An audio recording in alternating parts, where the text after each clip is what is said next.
they had known that we were low on ammo, and if they had known that the 2 grenades that stopped the ground assault were our only 2 grenades, would they have pushed a little bit harder? And would we have been hand to hand? And would they have been inside our perimeter? But the answer was clear. If there's fighting to be done, I want to be there. If I need to die today, it's like, I didn't want to die. But if I need to die today, I want to be on the fucking wall. While I'm hearing you speak, I see and I sense and I feel like the nerves and the building and like the turmoil of something in you.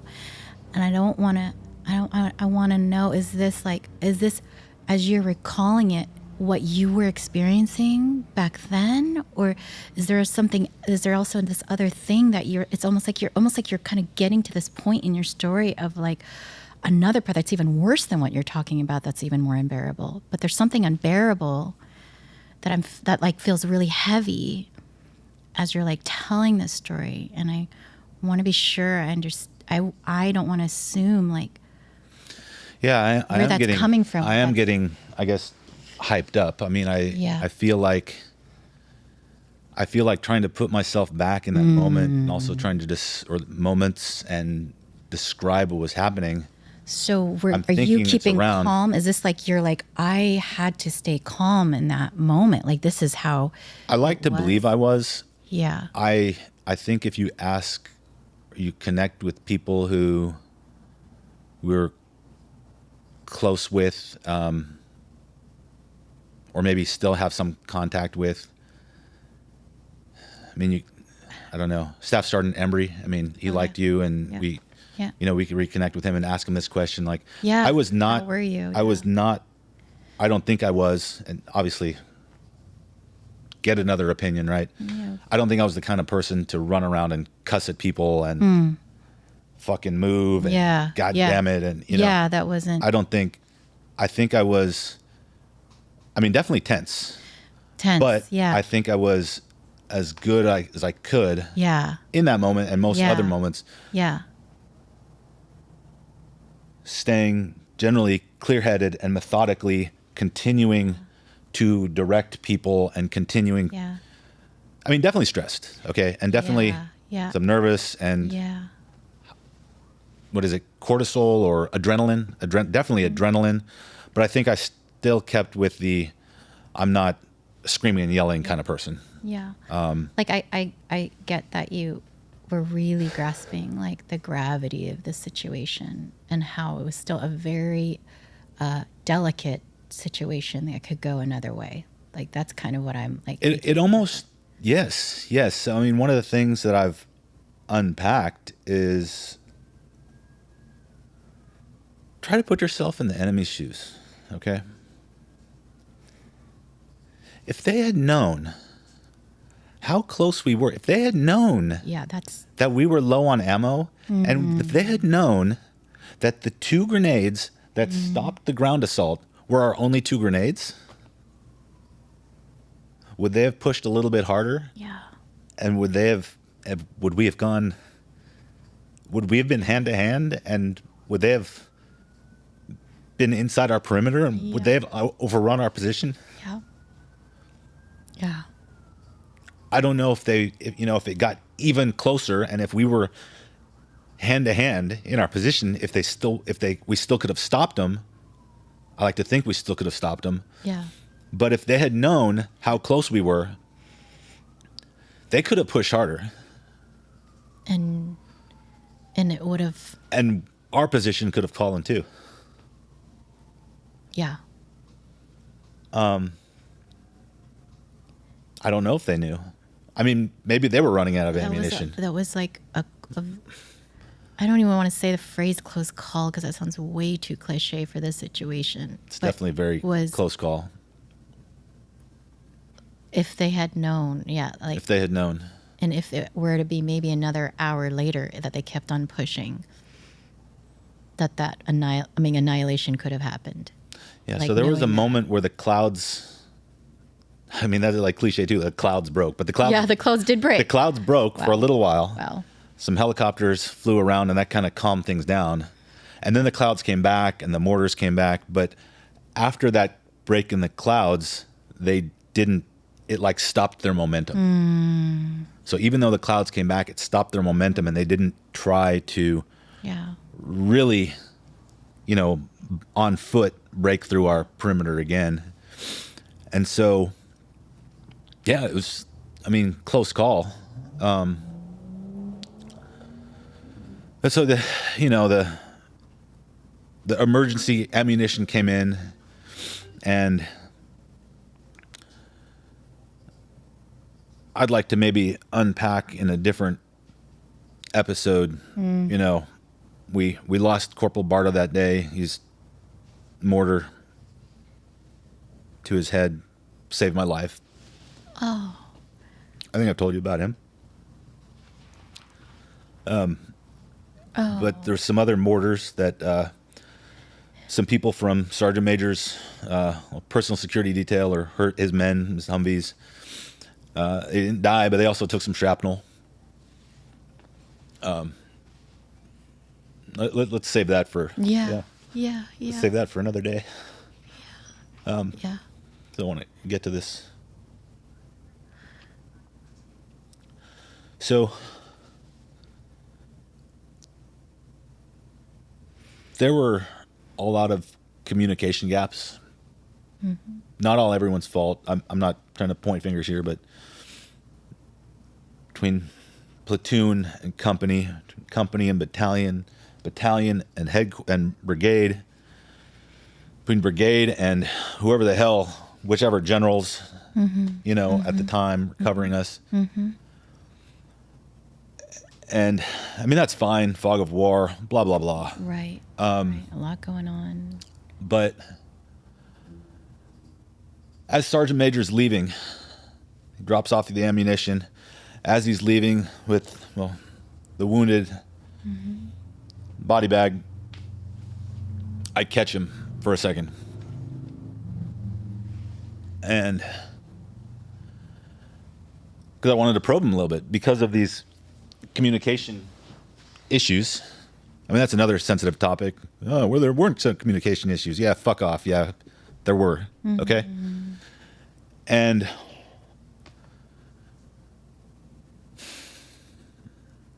so I asked him, Sergeant Major, is there help coming? And if I can paint a little bit of a picture about Command Sergeant Major Harris, he rubbed a lot of shoulders wrong or badly.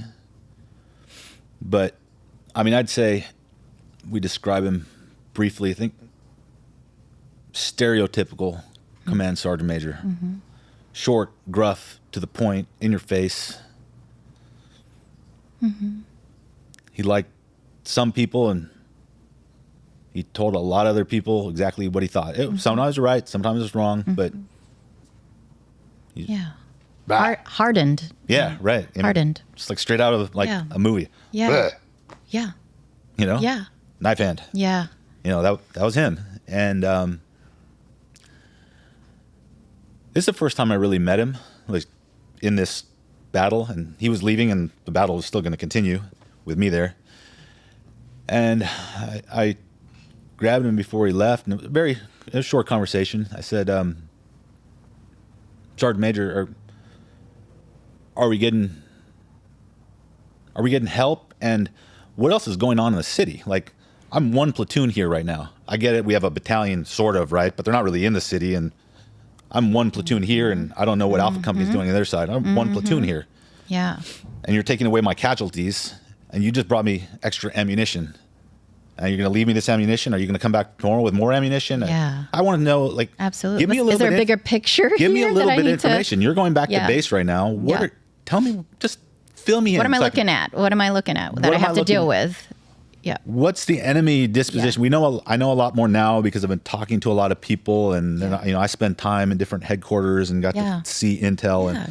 But down there, didn't know anything. Yeah. Guys didn't know anything. All we knew was shooting from that side, shooting from that side, shooting from that side, shooting from that side, shooting from this side. There's no eagle eye view. You were just completely in the trenches at that point. And so we had a moment together again. I think it was the first time I met him. And Sergeant Major, give me something. Yeah. And are we getting help? He looked straight at me and he said, LT, no, you're not.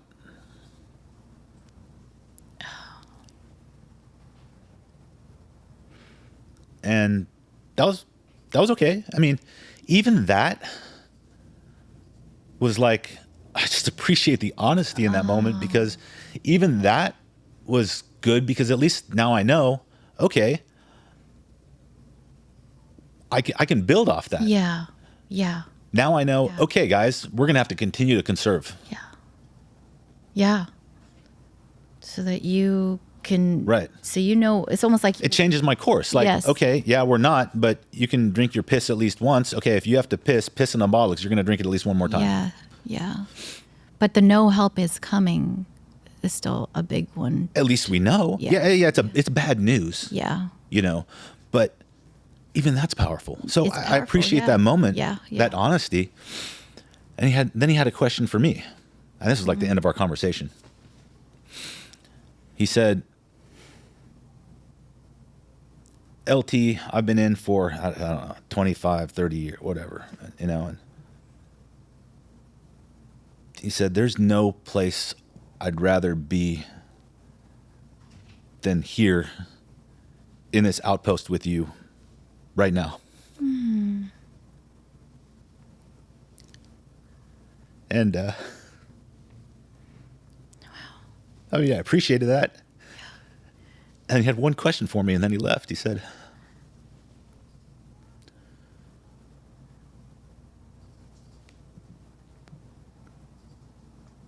where would you rather be right now? Oh. Wow. Wow. And he got in his Humvee and he took the casualties away. Wow. And God, how would you even answer that question too, though? What was it? no, I mean, that's why this is a kind of maybe sensitive conversation for us, because Yeah. there was no question. Yeah. I was right where I wanted to be. Yeah. Hell yeah. Wow. Yeah. I didn't join the Army not to be infantry.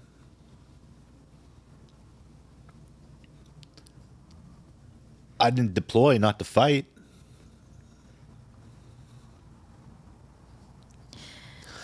I didn't go over there looking for a fight. Yeah. I mean, we talked other times. I didn't like killing. I still kind of tormented by some of it, you know? But the answer was clear. If there's fighting to be done, I want to be there. If I need to die today, it's like, I didn't want to die. But if I need to die today, I want to be on the fucking wall. Mm-hmm. And I'm going to die on my feet. I want your hand right now.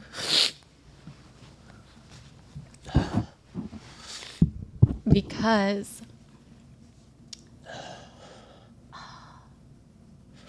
man, I don't know how to have these words right now.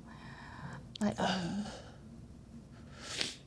Well, I'm sorry for having that no, opinion, but because that brings pain for you. The thing is this, as the military Like, spouse. I didn't choose that battle, but yeah, I'm sorry.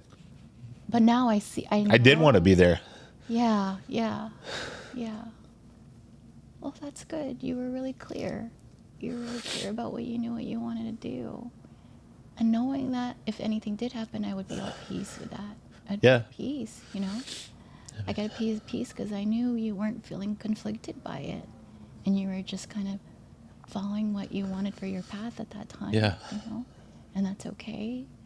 Actually, I I know that like the military spouses will kind of complain all they want about like how it sucks to be kind of Yeah. on the outskirts and like not let in, you know. But I Yeah. do think that on some deeper level, we have a deep respect for knowing that not many other people are choosing this. You know, not many other people are choosing this, and it is a joint sacrifice. Is a joint, and I'm glad you answered that question so that you can be there fully present then when you work, because it sounds like you were. It was like a, it was like Absolutely. this could be the end of my life. This could be my last moments. You know? I mean, but I also know that I also have no doubt like you love me. Like I know I do. that you had loyalty to both at that same time. Yeah. Loyalty to both. That's good. Really special. You and the Yes, mission. Yes, yes. And how cool, that's so cool. I think that's so cool. And I want to thank you for telling me that. I'm so glad you didn't hesitate, and I do support it. Yeah, thanks.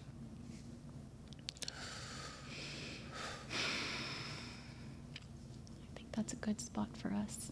All right. What do you think? Yeah. Yeah. Ooh, it's okay. You've been holding that back.